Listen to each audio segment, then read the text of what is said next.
offered Goff some advice before the biggest game of his life. Well, I mean, I think the one thing I would tell him is that you have to realize this game is like every other game when you get between the lines. I look back at my 3 Super Bowls. The first one, we were ahead 16-0. It was tied 16-16 in the fourth quarter. Just talked about the one in 2001. We were down 17-3, tied up at 17-17 with 2 minutes to go. Every game, even big games like this with high stakes, they have their ebbs and flows. Momentum shifts very quickly, and that's what I would tell him is you got to ride the waves of the Super Bowl. Yeah. I think this is one advantage that the Patriots truly have over the Rams is not just the experience. Obviously, they've been there a lot, but they all come into the game with the mentality of this is just another game. Yeah. No, and if you look at New England the last 3 years of all their playoff games, they've won all but one, and in that game they didn't have to punt. They've gotten to a point in these games, New England scoring about 34 points a game and getting 475 yards. I know what I'm getting in this game from New England. I know I'm getting points from New England. That I don't question.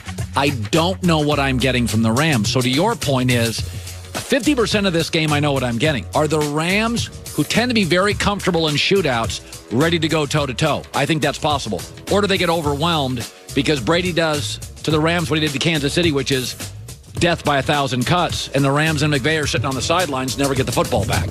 That's very possible. I don't love the Rams secondary, and I don't love their linebackers. But I don't look at the Rams offense the way that I look at the Chiefs offense. Like, it felt like doom that Patrick Mahomes was on the sideline for as long as he was, because that's really what you were expecting the answer to the Patriots in that game to be, was the Chiefs' high-flying offense. So when you didn't see that, it was like, this feels like it's over, even though they did have a great fourth quarter. I don't feel like I feel like it's going to be a more even game with the Rams.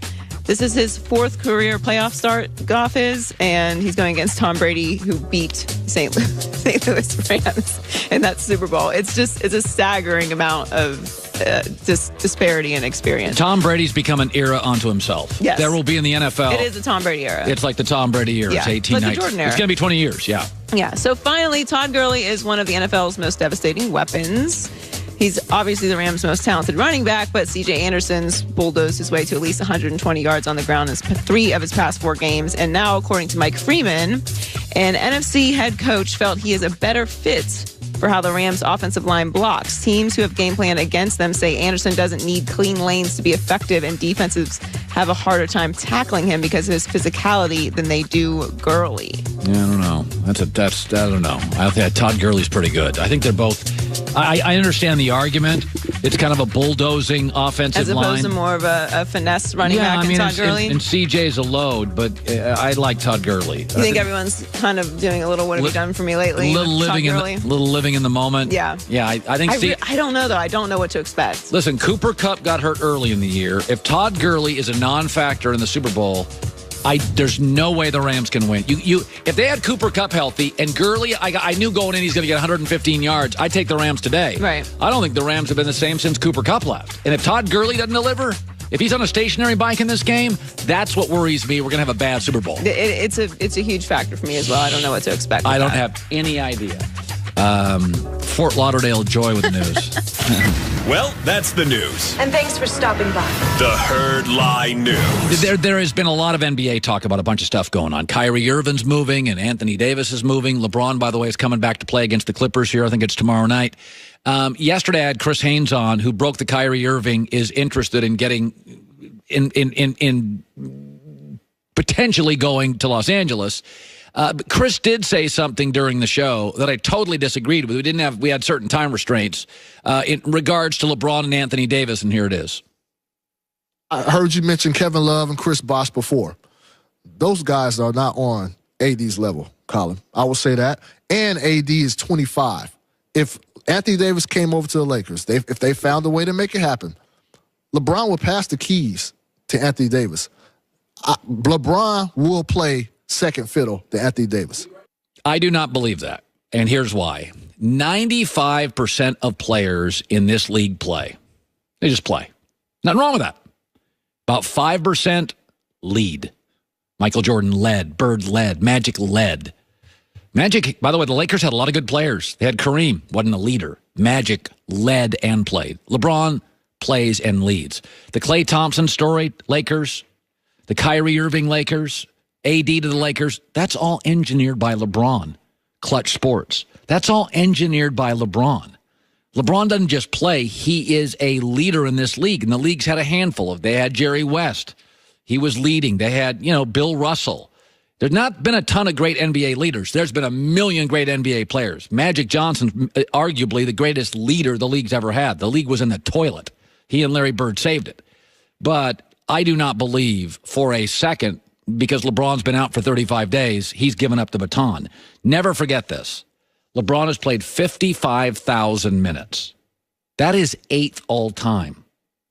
Okay, he's going to lead the NBA in minutes. He didn't have time to waste. He's coming off an injury. Okay, he wants this AD thing to happen fast so he can get 25 or 30 games in with Anthony Davis. So when next year starts, they'll add another piece, which they will, and they're ready to roll. He didn't want to start with AD next year and figure 3.5 months figuring out if the chemistry works. So here's what happened. And this happened, Tom Brady got hurt and left for a year, and we forget about people.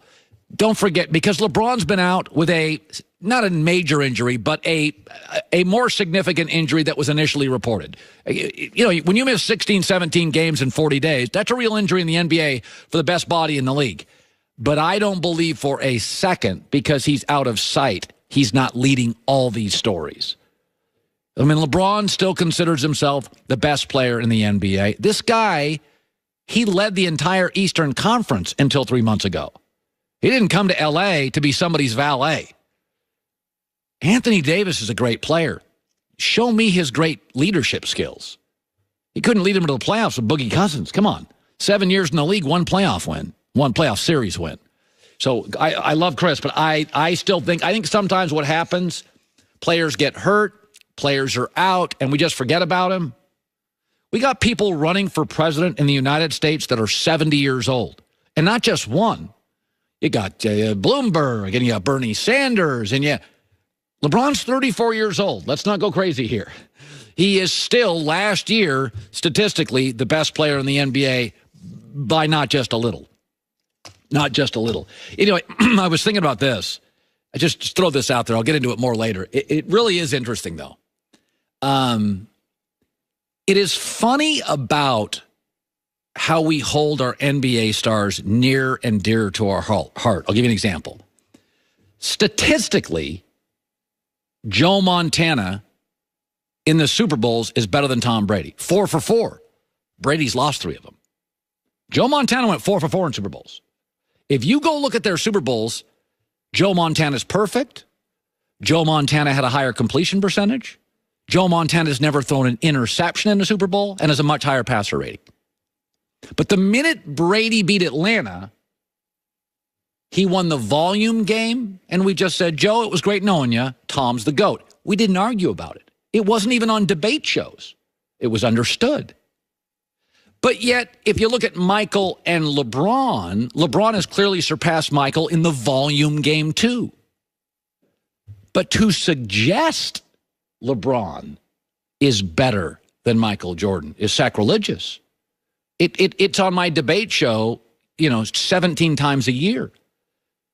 Think about how we treat our NBA stars. When LeBron moved to the Lakers, there were anti-LeBron murals from Kobe Bryant fans. How dare you have him come to our team? Yet in Green Bay, when Favre left, Aaron won a Super Bowl, and there were a lot of people in Green Bay saying, Aaron's better than Brett. We don't lose sleep displacing our football icons. To even suggest LeBron is more Lakerish than Kobe, or that LeBron is perhaps better than than Michael, is infuriating. It creates rage. And ask yourself this, why? And I think the answer is very simple. We wear our basketball stars. We wear their shoes. We wear their gear. We invest them. We go to bed in the shirt. We play basketball in the shoes. Our basketball stars, the shoe culture is so powerful and so personal.